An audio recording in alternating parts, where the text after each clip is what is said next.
our season. Yes, sir. Now give God praise like you know it is. Praise Him like it's your time.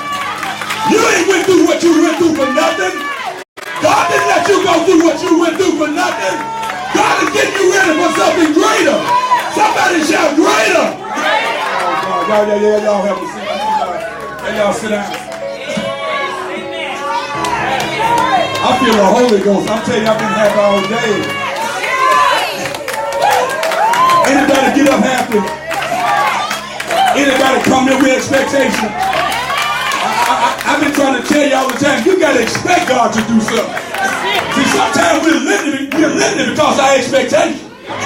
But the woman who touched Jesus here, she said, even before I got to where Jesus was, I expect to be made whole. And anytime you come into the house of God, baby, you got to expect God to. Oh God, touch somebody, say, God's going to turn it. It's my season. God going to turn it around. Yes, God. Yeah, He's going to work in my favor. Yes, God. Yes, look at somebody say, I'm favored. Yeah, I'm favored, baby. God's going to turn this thing.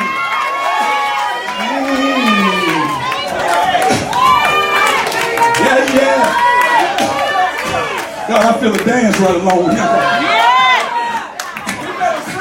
This Friday night, so y'all play. I didn't come to play church. I come to give Him real glory. Come on, I come to lift Him up. Anybody beside me heart been broken? Had some sleepless nights? Had to wet your pillow?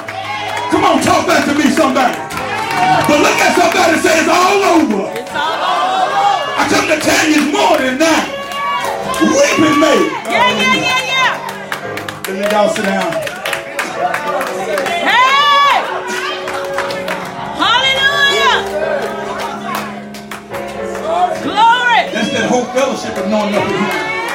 Hey! Somebody pointed Pastor Proctor. Somebody pointed Pastor Proctor. Said, preach, man. Preach, man. Because you got the word. Because you got the word. For our season.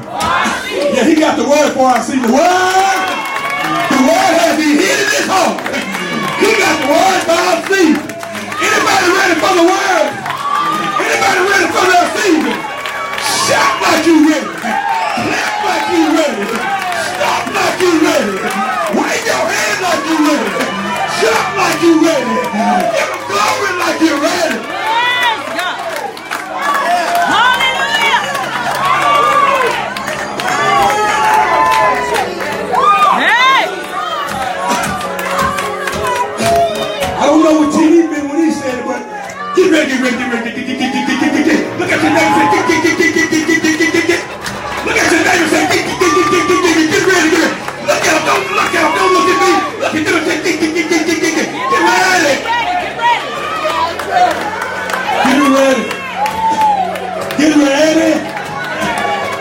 ready. Get ready. Yeah, okay, I got it. Hallelujah.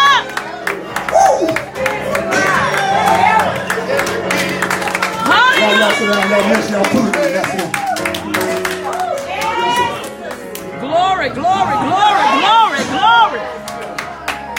Glory.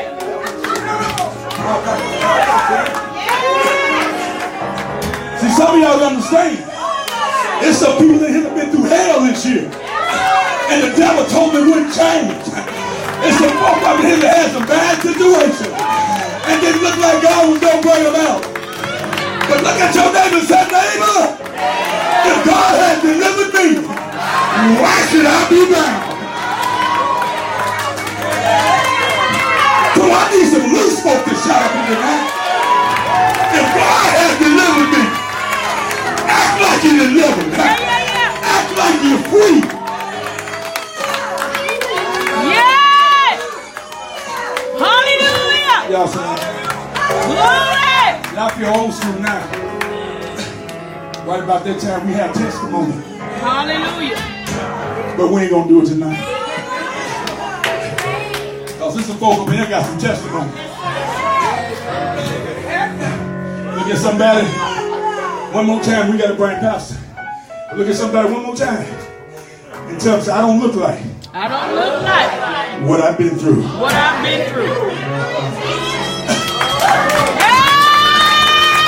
Don't look at my hairdo tonight and determine I ain't been through nothing.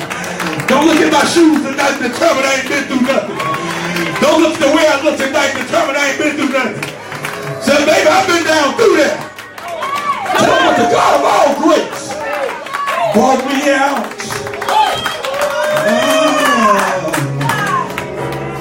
God, I feel like dancing one time. Gerald, get your drum. Get your drum, son. Beat some beat with your hand, with your foot. I need some. Never leave home without your stick. Somebody buy some sticks. Get him a knife back there. Something. Oh, here we go. I'm serious. Glory.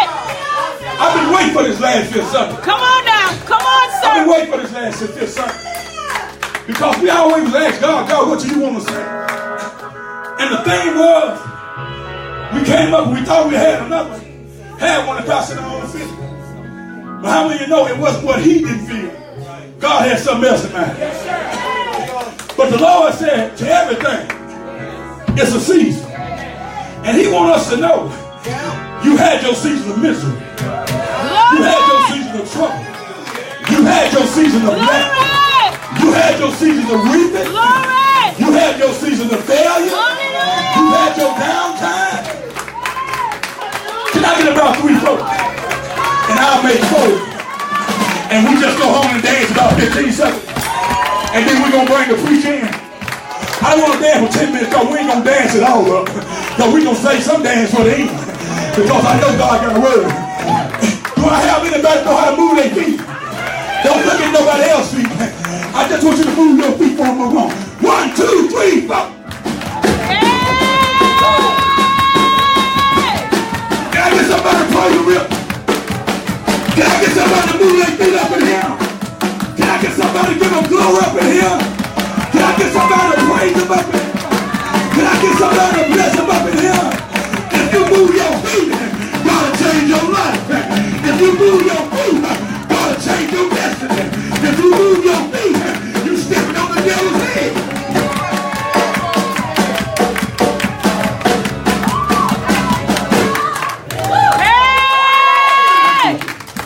Stand to your feet. Stand to your feet. Stand to your feet. Stand to your feet. Now y'all already know who I am.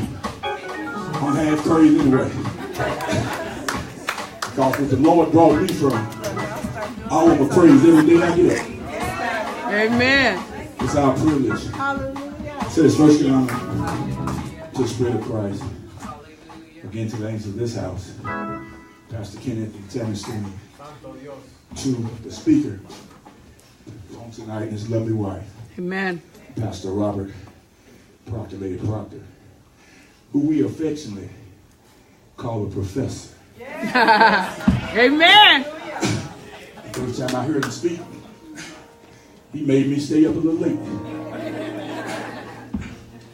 It takes something to make a preacher stay up late when another preacher done spoke. Yes, sir. But I love the word of God. Really, I love to eat. People know that. But I believe if I had a choice to eat between natural food and spiritual food, seriously, I believe I choose the spiritual food. Amen. First all the time. Hallelujah. And this was I believe that. Why you say that? Because my life was changed by the word. I've got direction through the word. I have grown because of the word. And then the Bible said man should not live by bread alone. Amen. But by the word that proceedeth out the mouth of God. Grateful tonight that God has spared our life and brought 3 churches who love one another, support one another, pray for one another. These are my brothers for life. Amen. Wherever God may take me in my life, they'll be always part of my life. Yes, sir. Their wives, their churches. You are me and I am you. He needs no introduction. We know him well. That's one thing. Open your ears. Yes. Open your heart. Get ready to hear and receive what the man of God has to say for us tonight. Point him one more time and say, Professor. Professor. Release. Release. The infallible. The infallible. Truths. Truths. Of God's word. Of God's word. In Jesus' name. In Jesus' name. Amen. Come on, put your hands together for the man of God.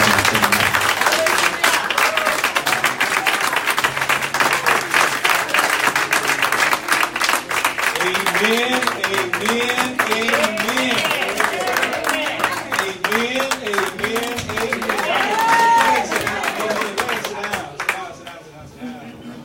Amen, amen. We've already prayed over the service. We need our prayer, another prayer. We've done our hellos, how you doing? So we need our do our hello, how I do again. Amen. I'm just ready to get into the word. Amen. All right. Amen. But I do have to say, though, that these men of God and their wives have really been a blessing to my life and my wife's life. They've given us really a good insight and understanding into what it means to be a pastoral team, a husband and wife pastoral team. And their example is what we try to emulate. We try to follow it as best possible. Yes. We believe that God had brought us here at a turning point of our life that helped us transition from where we were as faithful followers to become faithful leaders. Some of y'all know that in order to be a good leader, you must be a faithful follower. It's true, amen. You must be a faithful follower. Not a fakeful follower. A faithful follower. There's some benefits in that. Because when you start following the man and the woman of God that God has placed before you, and you follow their example, now, mind you, though, you still have common sense, so use it. If you're out there doing something crazy, don't you do it.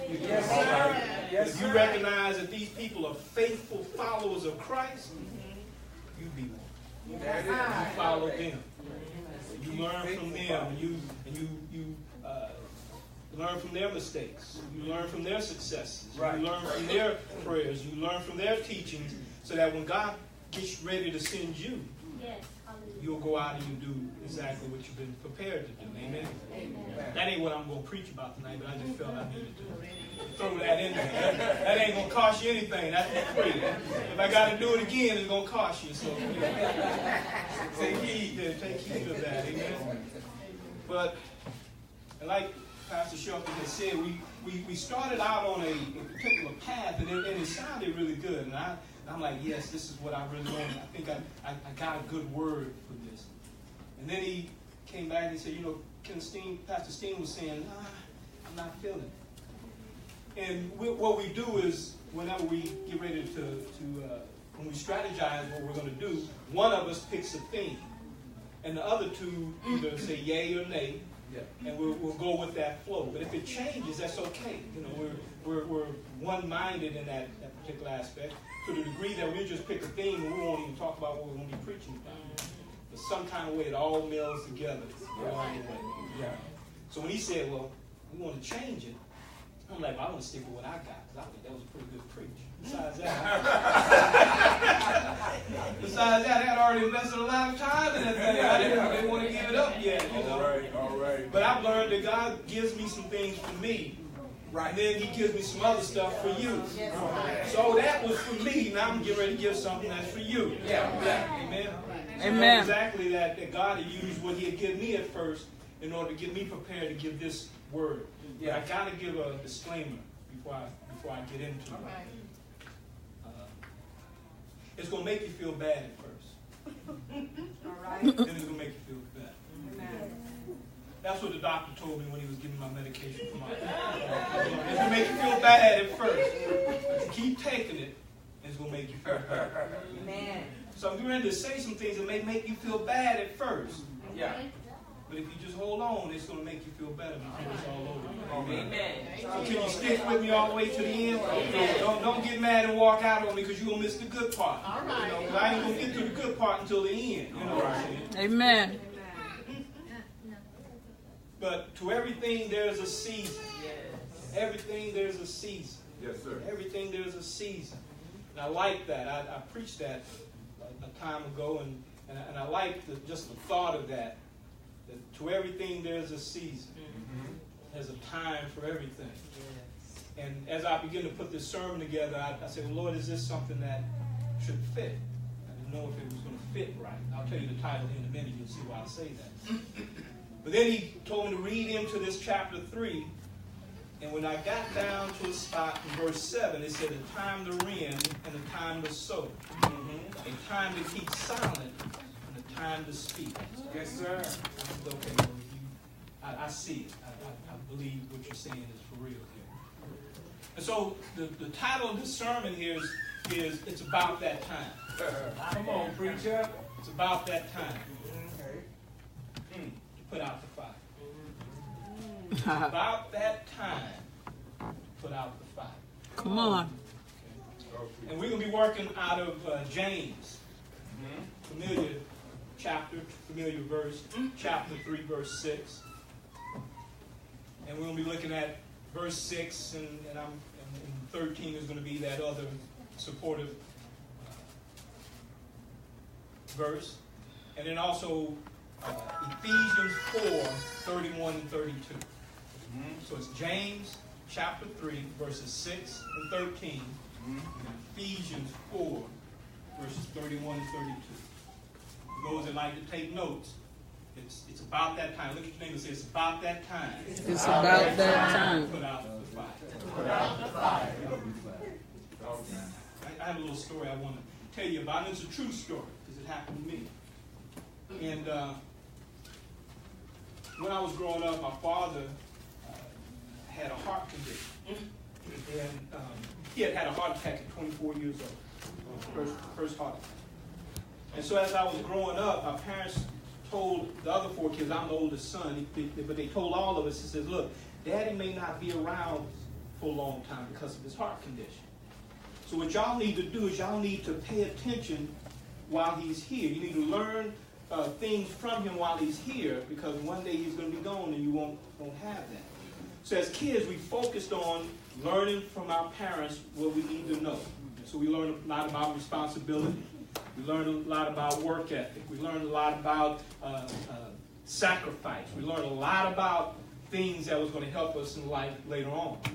But as life would have it, Mama died first. She died when I was 12. And so now we have Daddy.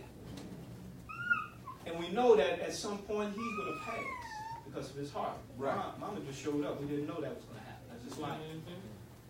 But he told us something that I remembered, but I couldn't let it go. He said, Robert, and maybe the other kids were around when he said it, but I think he was talking to me at the time. He said, Robert, watch my people.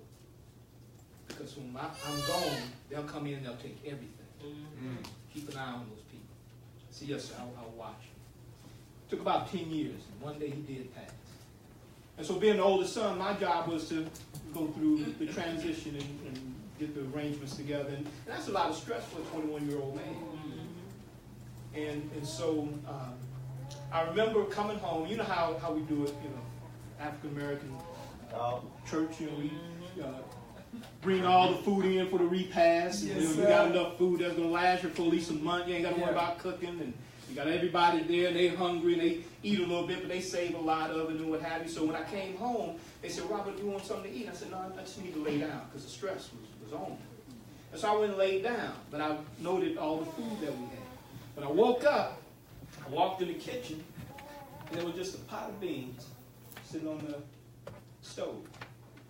What happened to the rest of the food? It was all gone. So I walked into this closet where my father kept all his fishing gear. My father was an avid fisherman. He used to go out in Corpus all the time. He had poles as tall as a ceiling, big open-faced reels and tackle boxes all over the place. And I walked in the room, and it was empty. And I'm I'm looking around, and I remember my uncles, they're fishermen too. They were in the house. And I got so mad. I got furious. I got so angry. I could see red. Now forgive me what I'm going to tell you. It's not a cuss word, but it was a curse. I said I wouldn't even spit on them if I seen them on fire. I wouldn't even spit on them if I seen them on fire. That's how mad I was. And I kept that.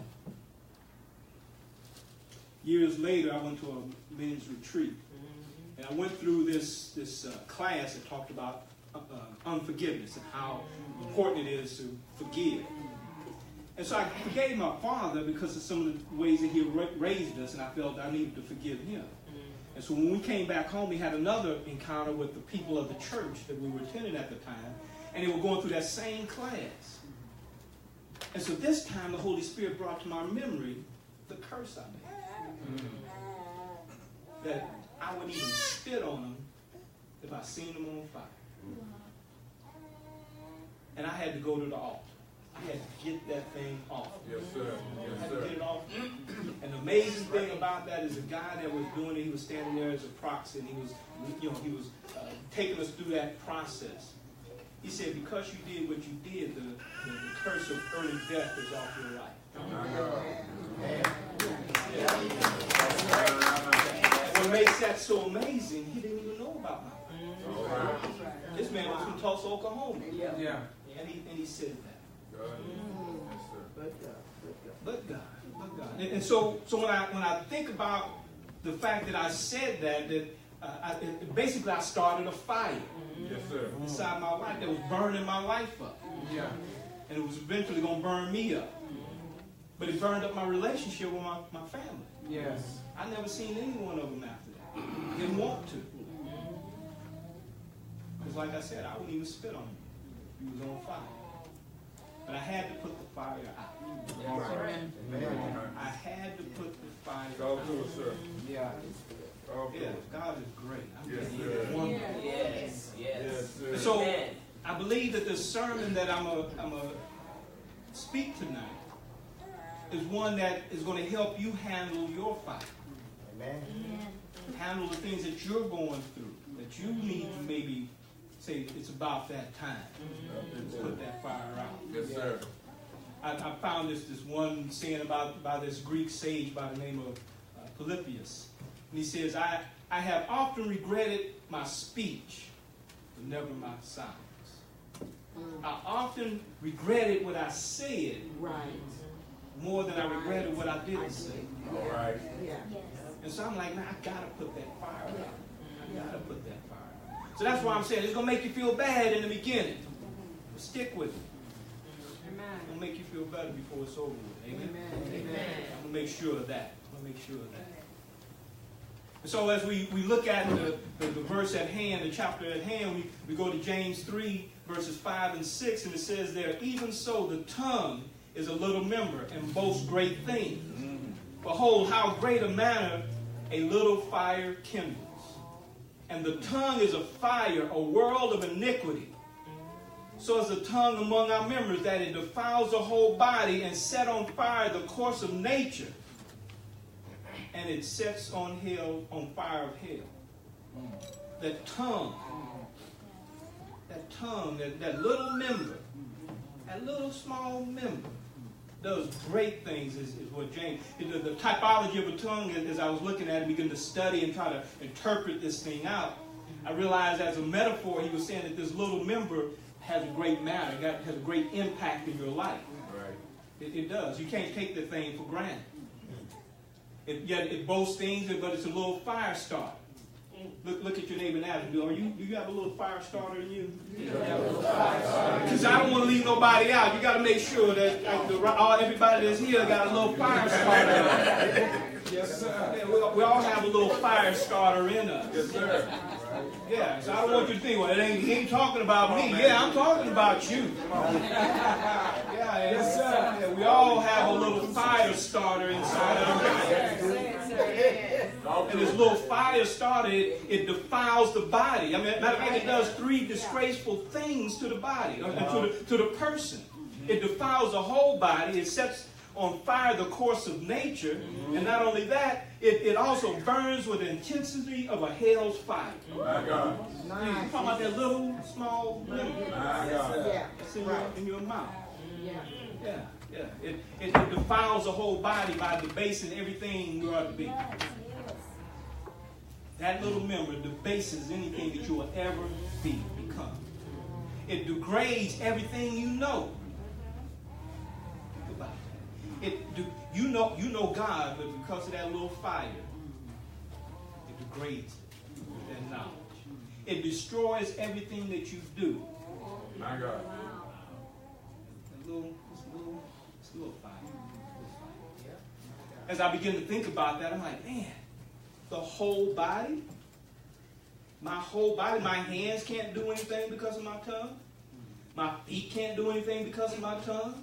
My legs can't do anything because of my tongue. My ears can't do anything because of my tongue. My eyes can't do anything because of my tongue. It defiles the whole body. Yes, sir. The whole body. And it sets on fire the course of nature. Now that's an interesting thought. Yeah. Sets on fire the course of nature. The course meaning the cycle, the circuit, as your life, as the world turns, so to speak. As you go through life, some things come back around. Yeah, sir. And the nature means our life or our generation. Maybe that's why there's certain generational curses out there. You got it. You don't even know why you had that anger inside of you. You got it. You don't know why you're stuck on alcohol trying to kill yourself. You got it. You don't know why you're doing drugs. The cycle come back around. It started way back then when somebody cursed. Started a fire. Begin to burn slowly and slowly and slowly. But if you teach it, man, you teach it. What did it burn? I wrote down here as a note to myself that this fire, that this cycle that it burns out, is the number one cause of cyclic and perpetual burning in your life. If you're going through life, everything is going great, and everything, and you come like, man, everything's burned up. How did that happen? Let me get through this. What? That's destroyed. Let me see if I can. And it keeps coming around and around and around and around. It never stops. It burns up your dreams. It burns up your desires. It burns up your destiny. This little fire. Preacher. Yeah. How many of y'all have ever had dreams that never come true? Yes, sir. Yes, sir. Yeah. Desires that you could never fulfill. All right. Destinies that you never got a chance to get to. It's because of that fire. Yes. Now, don't get all uppy on me and think, well, that's somebody else's problem. It's your problem.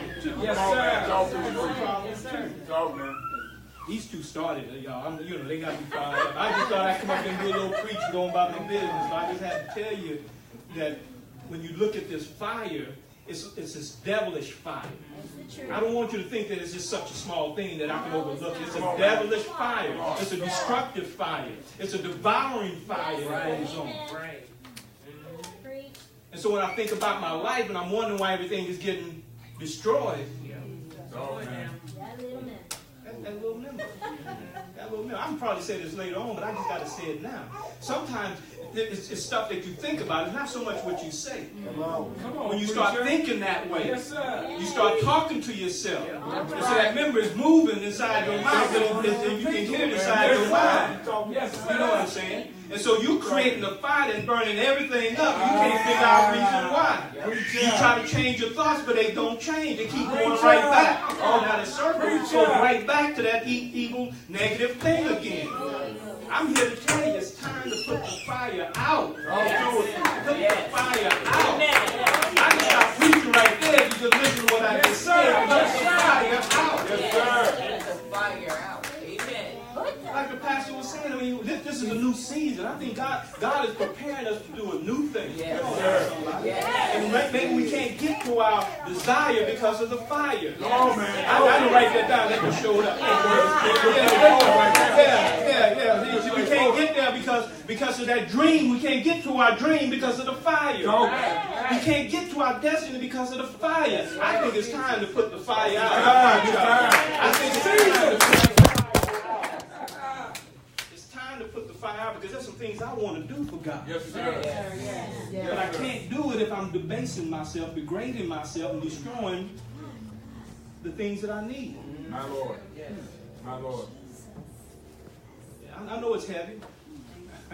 It was heavy on me because I didn't want to tell y'all this. But I had to push through it. I know I got a good word when the weight of that word is on me so much so that I want to change it. Because I'm like, I can't say it, Lord. I just can't say it. And I push right on through. I'll say, okay, Robert, you ain't going to be saying it. I am. Come on now, somebody. You ain't going to be doing the preaching. I will. You don't have to stand up there and look pretty. So I can do that.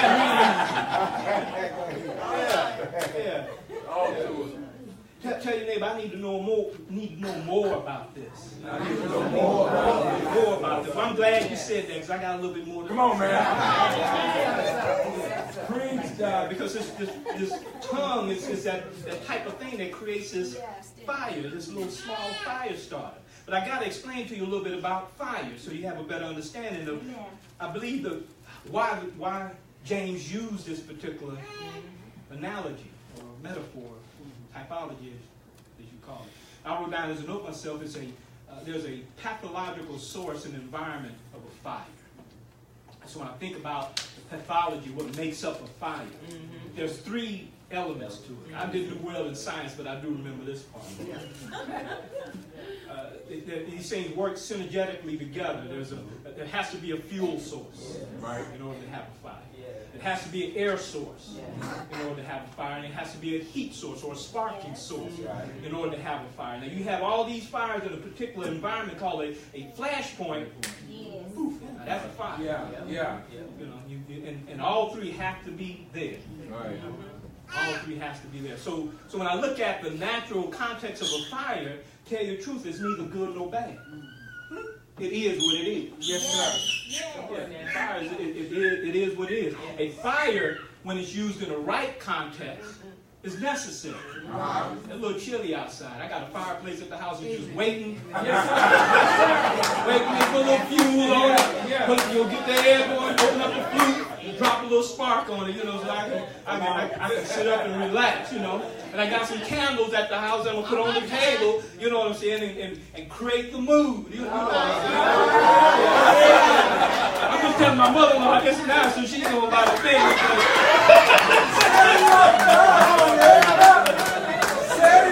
This wood's on fire, you know what I'm saying? But in the right context, it's necessary. You need the fire. You know what I'm saying? I see a lot of healthy people out here, and I love to eat. I don't like eating no raw food. So you got to have a stove that cooks with fire. I think gas stoves are a lot better than electric. But we have to make that adjustment. I got a pastor friend, got a propane grill that he be grilling on and stuff. Yes, sir. He said that's the best way of cooking. You know, I ain't had a chance to eat any of his food, so I don't know if it's for real or not. You know.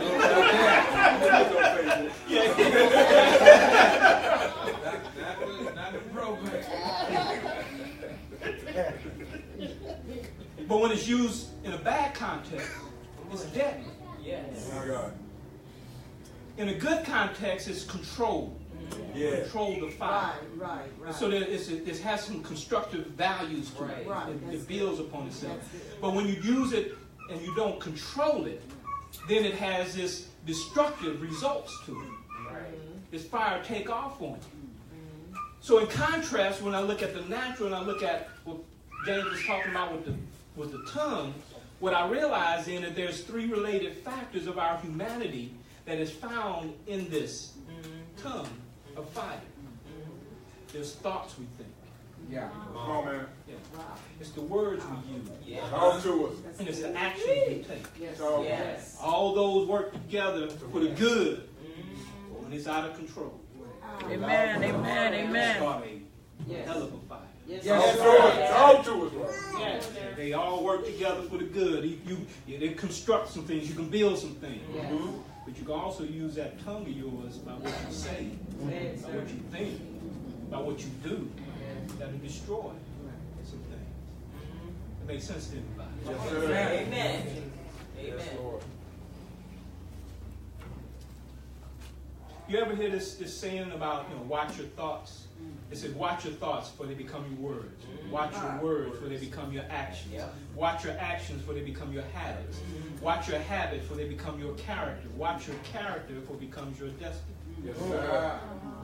And so when I watch my words, my thoughts, and my actions, I can control my destiny. But Yes, it's not. sir. Talk, man. Yes, sir. That's good, Talk, amen. man. I have no control. Whatever happens, happens. That wildfire, it'll burn just like the wildfire up there in California. Yes.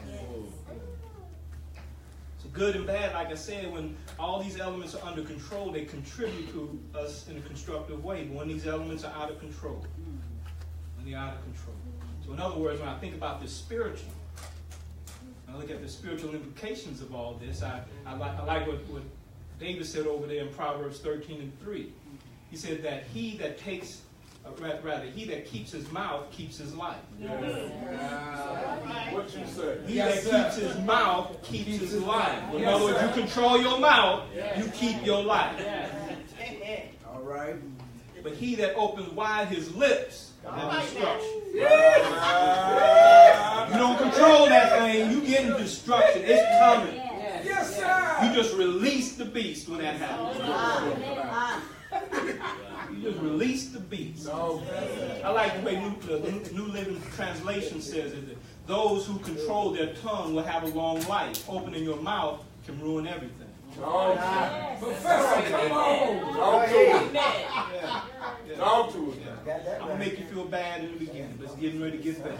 Talk to us. Just stay with me, because as you begin to think about some of the times you didn't keep your mouth shut. Yes. Some of the times you said some things that created some destruction. Yes, yes. You didn't know that you was ruining somebody's life. Speak, Holy Ghost. Jesus. You didn't know that. Yes. Because you didn't. It was a small matter. Yeah. Speak, Holy Ghost. I don't care. Speak, Holy Ghost. So what happens if you don't control your emotions, if you don't control your mouth, the influence of certain circumstances or moods or emotions create an environment that is conducive for a fire. If you don't control that, the influence of certain circumstances, moods, and emotions create the environment that is conducive for a fire. Amen. My God. Everybody in here has dealt with a circumstance that seemed to be out of control.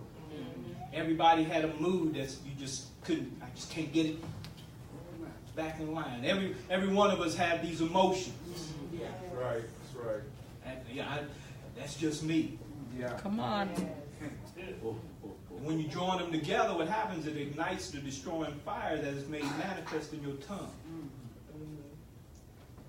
When it's controlled, it's a good thing. But I'm talking about when you don't control. When you don't control. When we lose control of the fire in our tongue, it will destroy and ruin everything. That's right. Think about that. My God.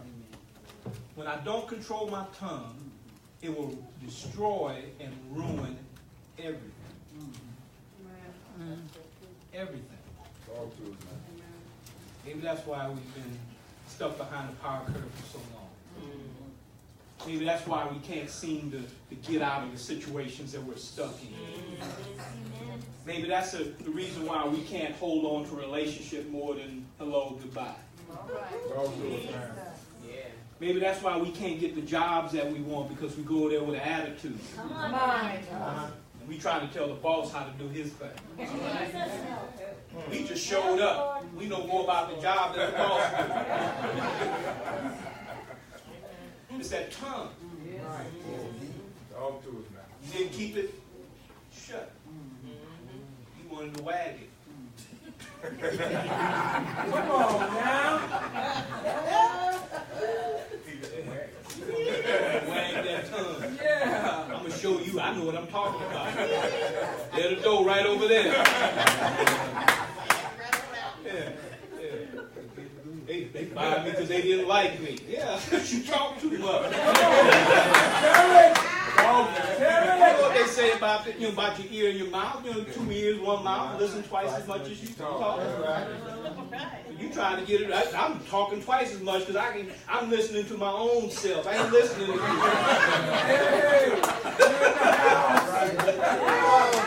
I'm just talking about the tongue. I mean, it does stuff like that, y'all. And I'm not just. And then again, it's not just spoken. It's not just thought. It's written.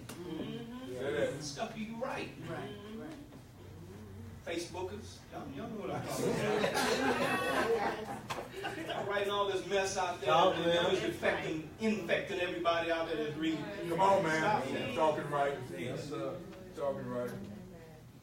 So you really have to put the fire out. Tell your neighbor, you really have to put the fire out. You have to Put the fire out.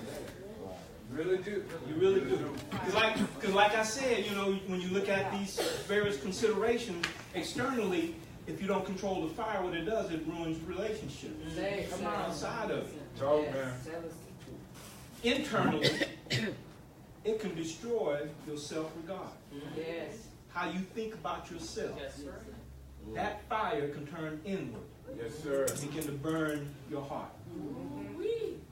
Begin to burn the organs inside your body. And next thing you know, you got cancers, and you got diabetes, and you got high blood pressures, you got all these things that are going on because of this fire that won't go out, that you won't put out. Talk to us, man.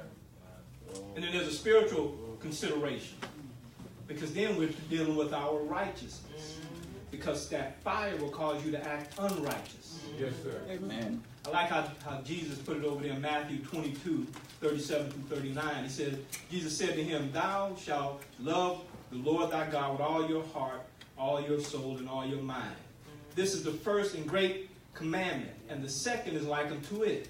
Thou shalt love thy neighbor as I love thyself." But if I got a fire going on, Come on. I can't do it. Ain't no love. Come on, man. Ain't no love there.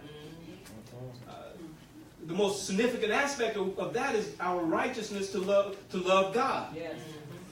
But if my tongue is destroying my relationship and my self-regard, how can I live righteously enough to fully love God? Come on, sir. Come on, sir.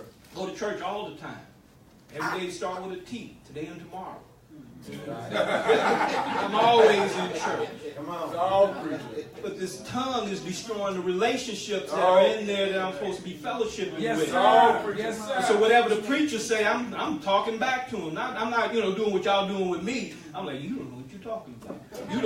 You on the wrong chapter. You don't even interpret it that way. What are you talking about? It's that fire that's burning up. So you can't relate to anybody that's there, even though that you're there. And so how can you fully love God? Talk to us, man. And not only that, you're looking at yourself in the mirror and you're like, you about the ugly looking. Anybody say that to themselves in the morning, look in the mirror? You about the ugliest looking? Stop that. Stop that. Because if that's what you say about yourself, guess what everybody else is going to think? It's true. Because what's going to happen is you got to live up to what you say. Oh. Come on, say that. You cannot go beyond that limit. Talk, Come sir. on. What you say about yourself, it will manifest. It And will you will manifest. become that. Yes, sir. Yes, sir. If you say you can, if you say you can't, you're always right. Woo. All preaching. Boy, you are talking in here. So you got to control what you say. If you control what you say to yourself, it's real easy to say something nice to somebody else. What you say? Real nice. Real easy. I don't care how bad you are. I love myself good enough to tell you how good you are. Yes, sir. I got a little extra. Let me give it to you. You know what I'm saying? Yes, sir. Amen. Amen. My wife and I, we were going through some troubles at one time. That's what spouses do, you know. Yeah. Iron sharpens iron, and sometimes, hurt a little bit too sharp, you know what I'm saying?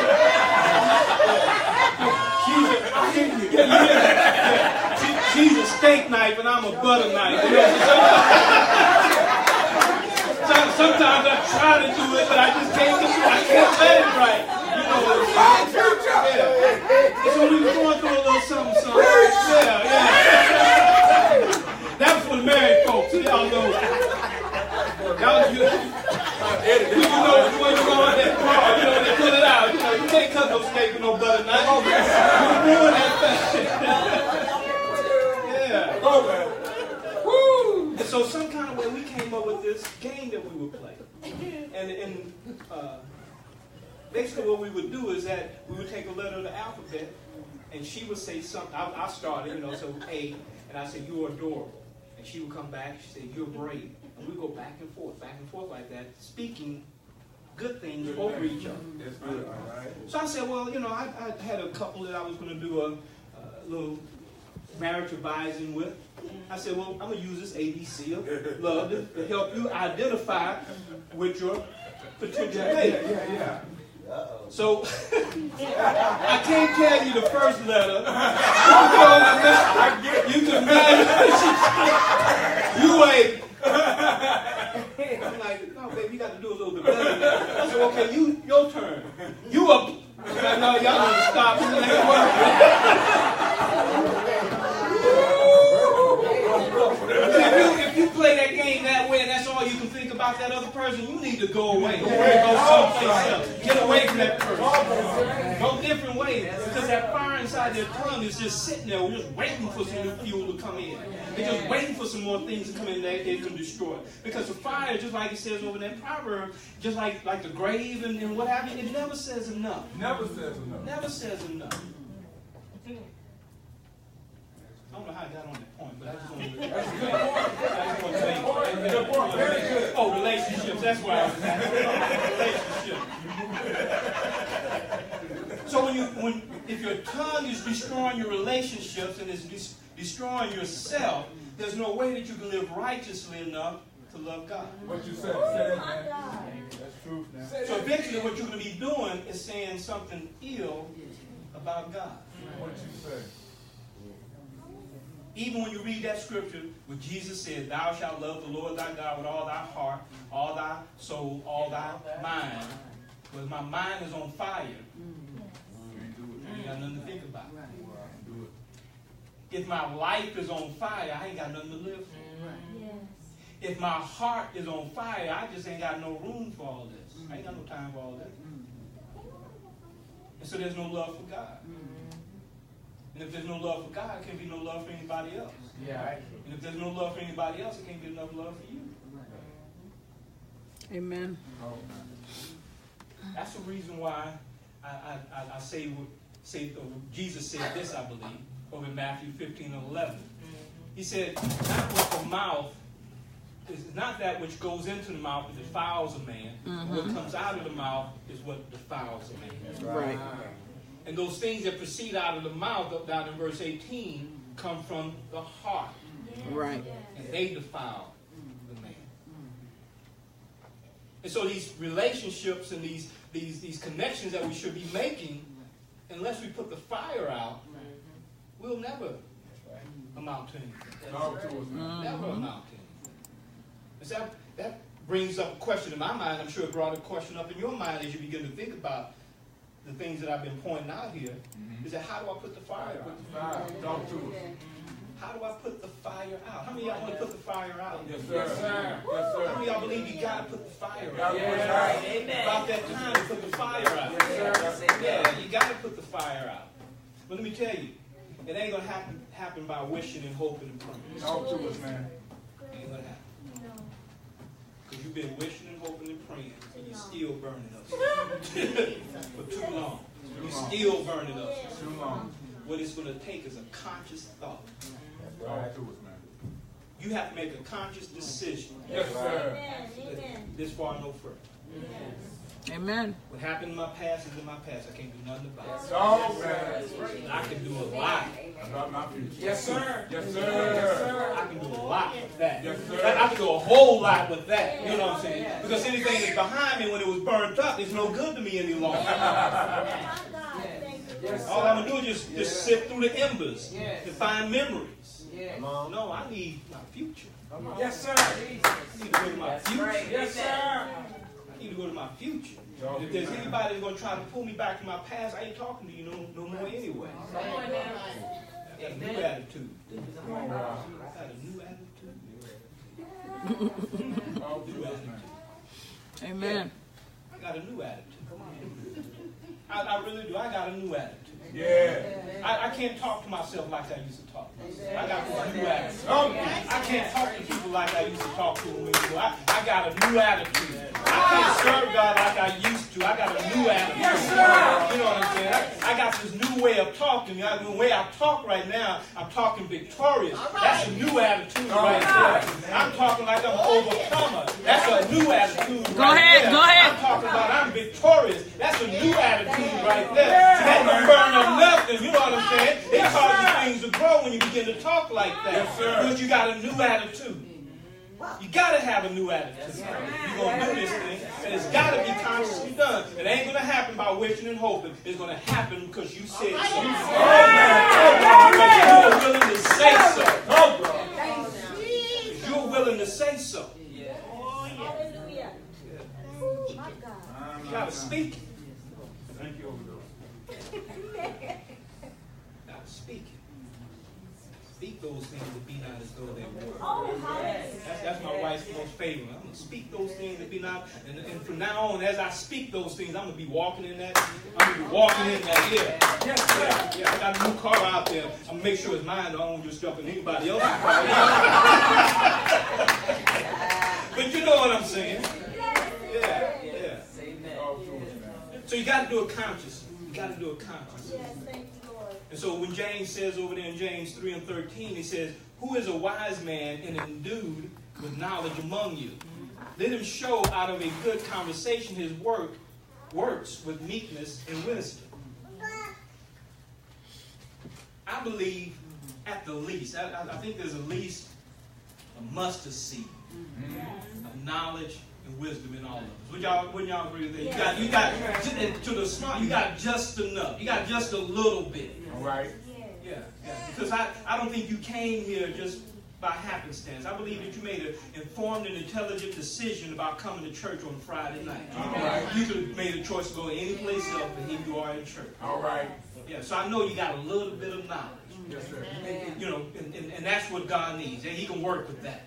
He can work just that little bit. You don't need a whole bunch. You don't need to be a scholar. You don't need to have graduated summa cum laude from some theology place or anything like that. You just need just a little bit. Just a little bit. Just a little bit of wisdom and knowledge, and you can do something with that. Just a little bit. And so, when I know the fact that I have this little knowledge of wisdom, or rather little wisdom and a little knowledge, that means then that I have some spiritual intelligence. Amen. I got some. And that's what James was talking about when he said, a wise man endued with knowledge. He's saying that you got spiritual intelligence. Come on. Yeah, you ain't ignorant. You're not stupid. You got a little bit of knowledge. You got a little bit of wisdom about God that makes you spiritually intelligent. Yes, sir. Amen. Amen. And so because you're spiritually intelligent, you can make an informed decision about your future. You can be conscious about what you're getting ready to do. And I'm telling you, you start looking at it from that perspective, there's a lot of things that you can accomplish. Yes. A lot of things you can accomplish. Because it takes spiritual intelligence to put the fire out. Yes. Because without that intelligence, then you start speaking ignorantly. You be talking about stuff you don't even know. Yeah. Pronounce these big words. I had to get off the big words. I had to get down to the 10-cent words. I was trying to do the dollar words, and it was killing me. My tongue got caught up in the, you know. I had to break out the tongue. Just to cover it up. You know what I'm saying? I had to tone it down a little bit. Y'all think I'm being practical? I'm just doing it the way I know how to do it best. You know what I'm saying?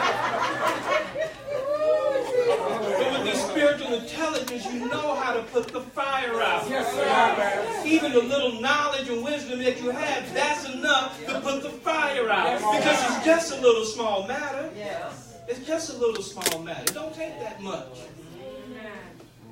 But if you don't do nothing with it and it gets out of control, ain't nothing I can do with that thing. So a wise man endowed with knowledge is someone who uses his skills to put the fire out. He uses his smarts to put the fire out. He uses strategic awareness to put the fire out. Amen. Amen. You are smart. You are strategic. You are well endowed with skills. You are spiritually intelligent. That's the only people I talk to now. I don't talk to spiritually ignorant people. They don't understand what I'm saying. It don't mean nothing to them. I speak to spiritually intelligent people. All right. Hallelujah. And I can look in the eye and I can tell you just got just enough knowledge and understanding for me to tell you about Jesus. Well, Come on.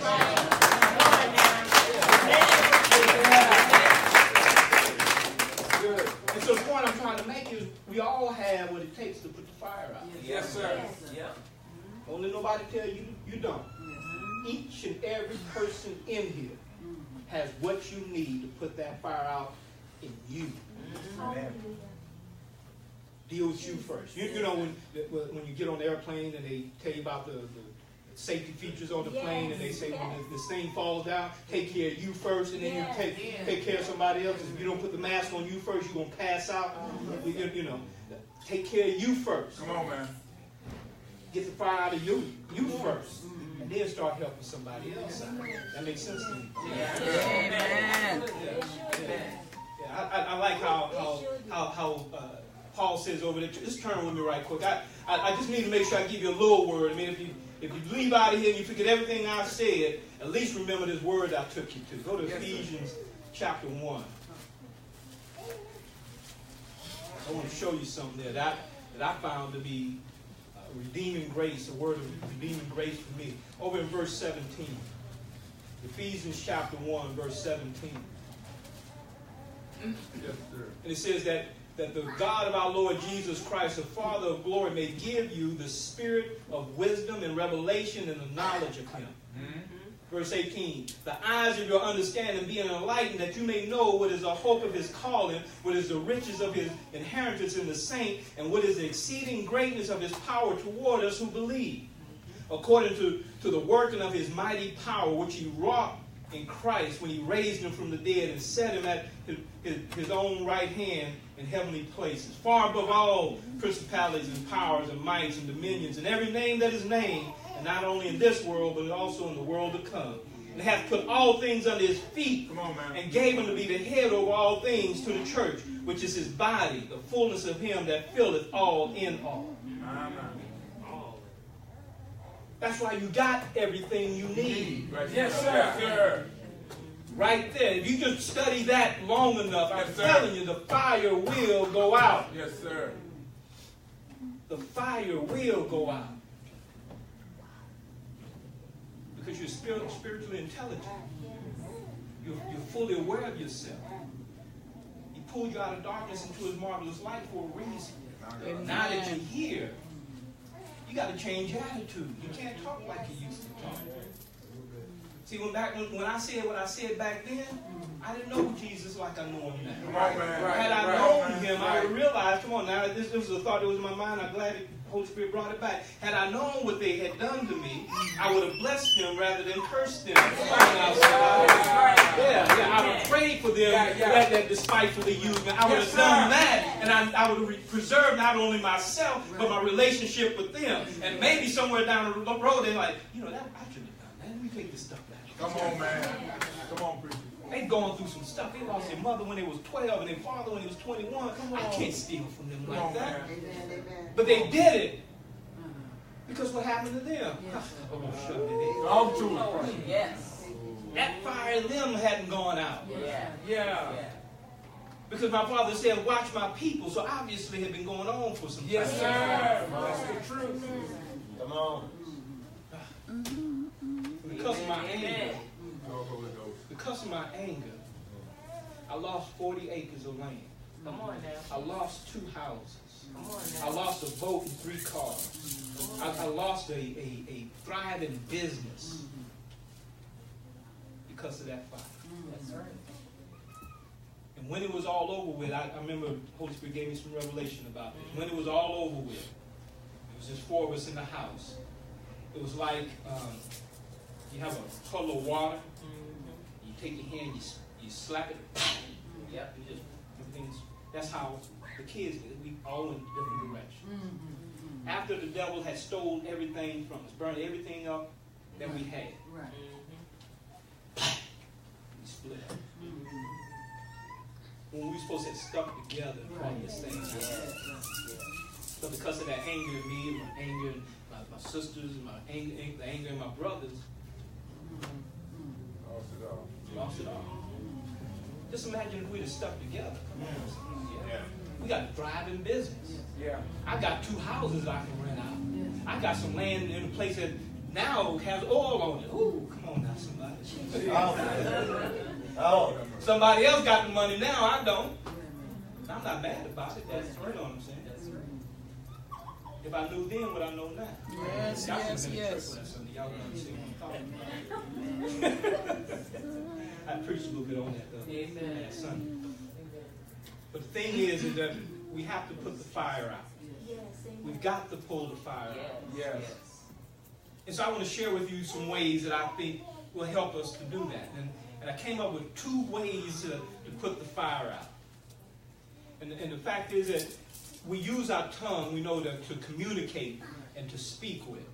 And as long as that fire is in there, we're just like a fire-breathing dragon. That's why it's necessary that we have to put it out. Because when we do that, we end up miscommunicating the things that we want to say. Right, right. We want to make sure that we give clear communications from here on out. So if you want to change how you communicate, how people communicate with you, you got to put the fire out. If you want to change how you communicate with yourself, you got to put the fire out. If you want to change how you communicate with God, you got to put the fire out. I have to stress that to you. Because when you apply these ways that I'm going to show to you, I'm telling you, it's going to put the fire out. Now, it won't be easy. I'm just telling you right now, it won't be easy. Come on. It'll be really, really simple. It'll be really, really simple. First way of putting the fire out, any fire, the natural fire, because you have a fuel source, you have a air source, you have a sparking source. If I remove any one of those sources, the fire goes out. Just that simple. Real easy. Well, if I got air on, I snuff the air, fire goes out. If I got paper burning, I move the paper out, fire goes out. And if I got a spark, I just lower the heat, fire goes out. Real easy. Amen. Ephesians 4:31 says, "Let all bitterness and wrath and anger and clamor and evil speaking be put away from you with all malice." Mm-hmm. So if I'm going to put this fire out that's going on inside of me, I need to put away bitterness. I need to put away anger. I need to put away wrath. I need to put away clamor. I need to put away evil speaking. I need to put those things away. Right, right. And the fire goes out. I got to put all those things away, but I got to do it with all malice. Yes, sir.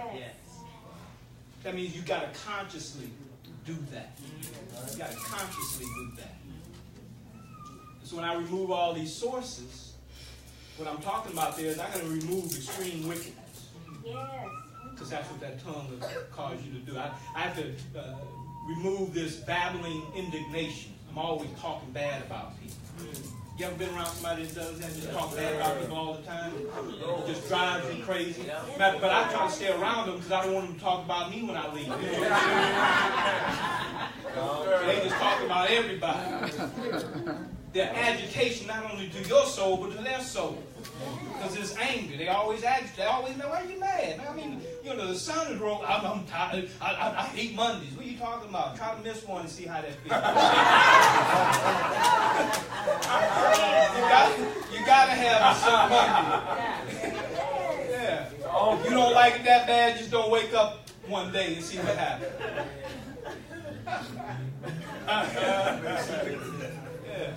Yeah, they always talking loud. They always fussing, using this interest. You got to put that away. If that's you, put that away from you. If that means you're doing the talking, put that away from you. If you're hanging around the talking, get away from that. You got to pull yourself out of that environment. Otherwise, that fire is going to burn in you. I was telling a friend of mine at work about that, and she was like, "Well, Mr. Proctor, you know, I understand what you're saying. She's a Christian. I understand what you're saying, but we flesh beings. Sometimes my flesh, I got to." I'm telling her how to put the fire out, Pastor. She's telling me about her flesh. I ain't said nothing.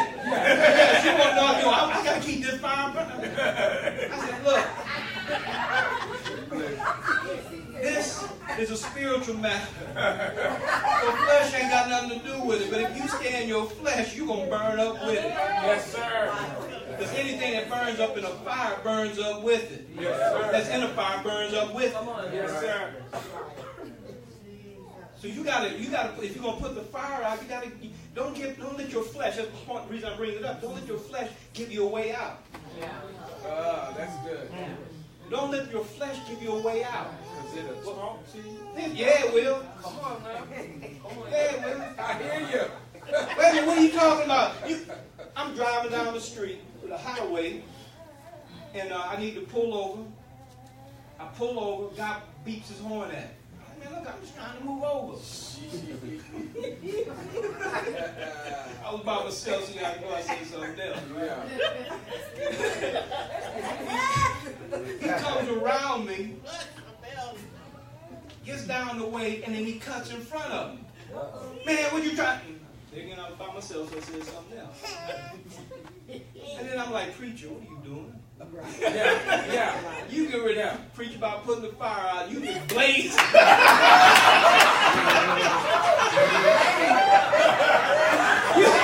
up there just blazing. It's called a forest fire. I should be blessing. I should be praying for him because he's going to hurt somebody. Don't let your flesh make room for you. That's good. Amen. Throw that flesh in the fire. Let it burn. Let your soul come out of that thing. You know what I'm saying?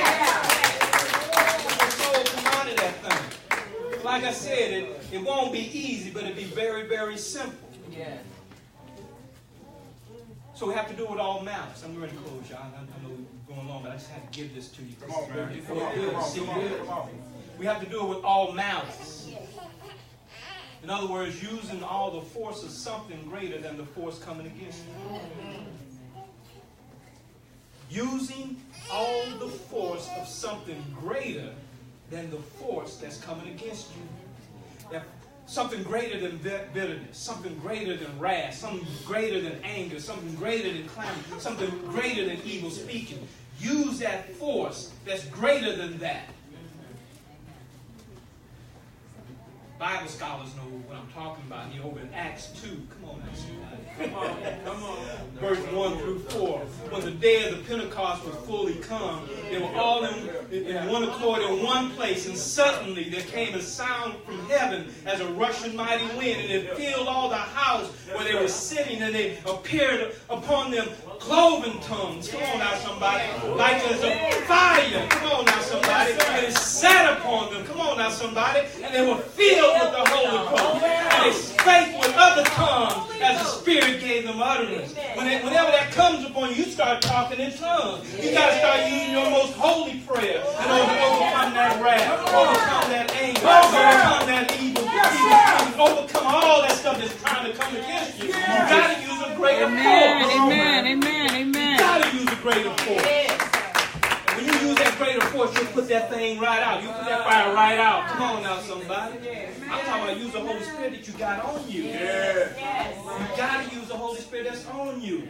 He ain't just there for goosebumps. Come on, man. And a good band. Come on. He's there for a reason. Come on, preacher. He's there for a reason. To guide you, to comfort you, to teach you in all truth. See, he'll tell you about the truth of the matter. You ain't got to be mad, Robert. Let the man go. Yeah.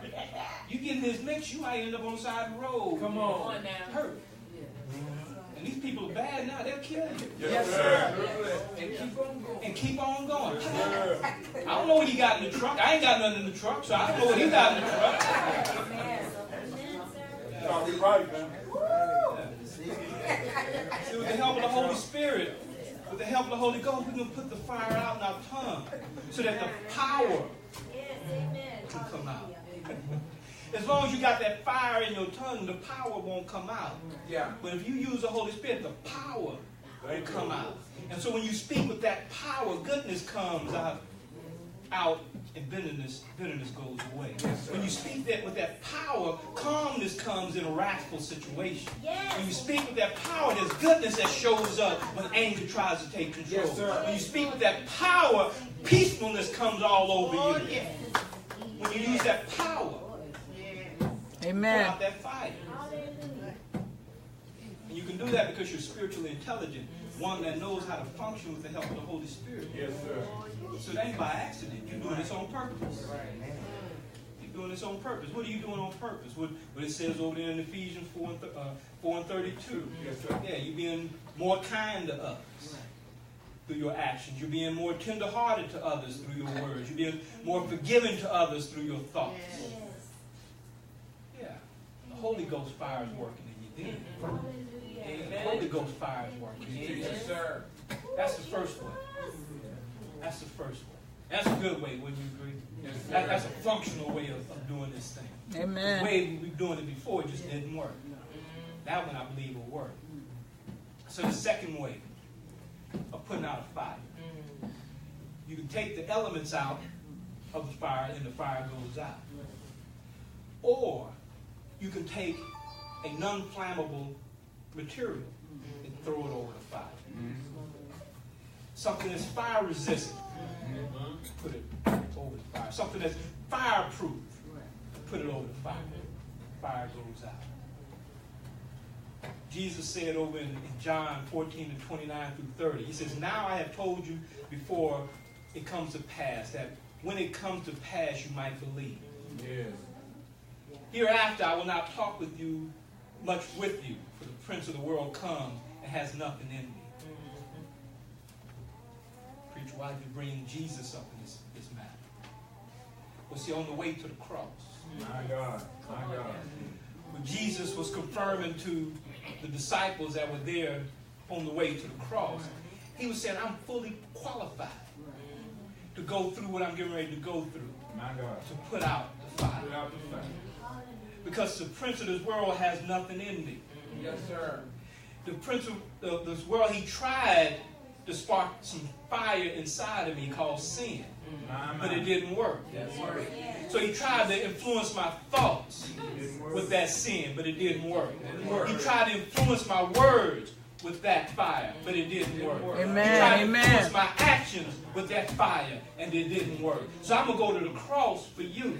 And then he did something that was marvelous for us. In 1 Corinthians, Paul talks about over in 11:23, he says, on the night that Jesus was betrayed,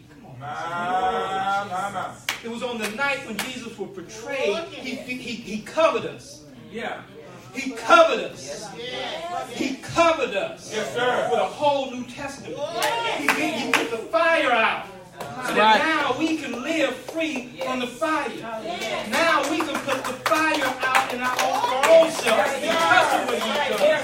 Amen. You with the blood. You're covered with the blood. As long as you're covered with the blood, the fire must go out. It must go out. It must go out. Must go out. It must go out. Yes, sir. Yeah, he shed his blood. He redeemed us from sin so that the hellfire destruction will not cover us. But his blood covers us. That means that our thoughts are covered by the blood. Our words are covered by the blood. Our actions are covered by the blood. The blood of Jesus puts the fire out. The blood of Jesus puts the fire out. Look, I told you you're going to feel a little bit better about yourself after you heard what I had to say. The blood of Jesus is going to put the fire out. And if that hasn't happened to you yet, tell your friend, look at your friend and say, it's about that time. It's about that time. Put the fire out. Put the fire out. Hallelujah. Give God a hand clap. Amen. Amen. Amen. Amen. Amen. Amen. Amen. Praise Him. Amen. Glorify Him. Amen. Amen. Put the fire out. Put the fire out. Put the fire out. Put the fire out. Put the fire out. Yes, sir. Look, y'all. There's something that God has prepared for each and every one of us to do. We need to amp it up a little bit. We need to go up a step, take another step up. Yes. You know what I'm saying? We need to change the way that we've been thinking about ourselves. Yes, oh my. You're not defeated. The enemy's been defeated. Come on. The enemy's been defeated.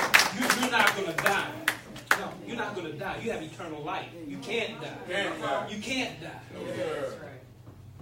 You're not poor. You're rich. Yes, sir. Come on, man. See, the enemy's been trying to burn you up. He's just been singeing you, though. You've been feeling just a little bit of the fire. I mean, you've been close. Like, hot over here. Hot over here. But you didn't know all you had to do is this. Come on now. Put some distance between you. Step away from the fire. All right. Y'all are spiritually intelligent. I know this. Yes. And the reason I know this, y'all the way y'all respond. Y'all know exactly what I'm talking about. Now, the thing of the matter is that you gotta use this. You gotta do this. You gotta do this. It won't be easy, but it's very, very simple. Yes, sir. You gotta do it. And as you begin to practice, as you begin to live out of this, more and more, you'll be changing your life. And more and more, you'll be preparing yourself for what God has called you to do. More and more, you'll be able to have an impact on the people around you. More and more, Christ will be lifted up. Amen. Amen. Amen. You don't feel bad if you had that. If you want to put the fire out. Yes. If in what I've said tonight has caused a remembrance to come,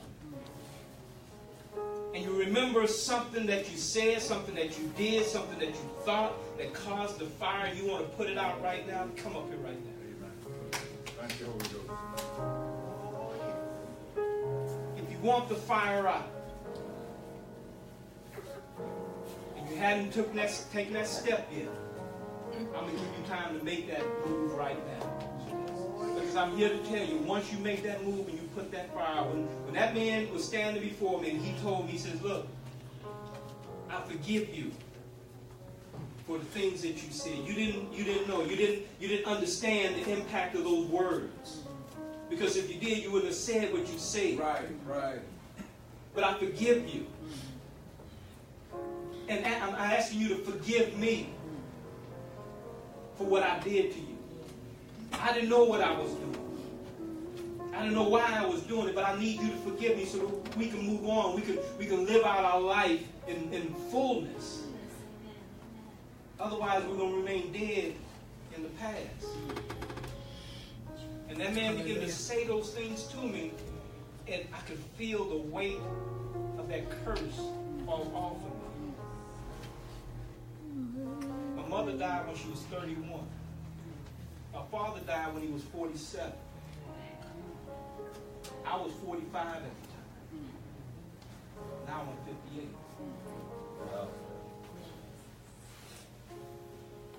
I shouldn't be here. That curse was going to end my life if I didn't put out the fire. Yes. When I did that, all of a sudden, the wind blew and I started getting revelation. Yes. All of a sudden, I began to touch this word here, and I could feel the power surge through the ink on the pages. All of a sudden, God began to speak to me in dreams and visions and not just any kind of dreams, things that actually come to pass that I can see them. And I knew that that was the glory of God that was standing before me. If you haven't put out that fire, you need to do it. If you don't plan on doing it tonight, you need to do it as soon as possible. You got to do it as soon as possible. Amen. Let us pray. Heavenly Father, I thank you, Lord God, for these your people who were attentive to the word that was spoken here today, Lord God. I thank you, Heavenly Father, that this is just the beginning of the transformation. This is just the beginning of the change that is going to begin to occur in their hearts and their mind and their spirit, Lord God, to lead them, Father, to remembrance of something that is causing the fire, this cyclic thing to come around, but they now have the ways of putting the fire out. Amen. I thank you, Heavenly Father, for the sweet Holy Spirit that guides and leads us into all truth, Lord, that helps us to better understand who we are in Christ so that we can live up to that image and that likeness in the fullness, Lord God. I thank you, Lord God, that this word that is begin this process of praise and worship throughout this weekend, that as it begins to move closer to the end, Lord God, that it'll only become the beginning of a whole new way of serving you, praising you, worshiping you, Lord God. So I know that this little matter that I was able to do tonight, Lord God, is just a part of the overall process. And I'm looking forward to the other 2 nights, Lord God, because they have a word. These men of God that are here with me, they have a word that has been implanted in their heart, Lord God, that got to share with the people, because we need to know that there's a season that we need to make a change in, Lord God, and the season is now. No more waiting, Lord God. Amen, amen, amen. We need to do what we need to do now so that we can do what you want us to do. So I thank you, Lord God, and I magnify you and I glorify you now because I know it's already done. Hey, hallelujah. I'm looking forward with great anticipation. Yes. Glory, In glory. Jesus' holy name, I praise you and I glorify you.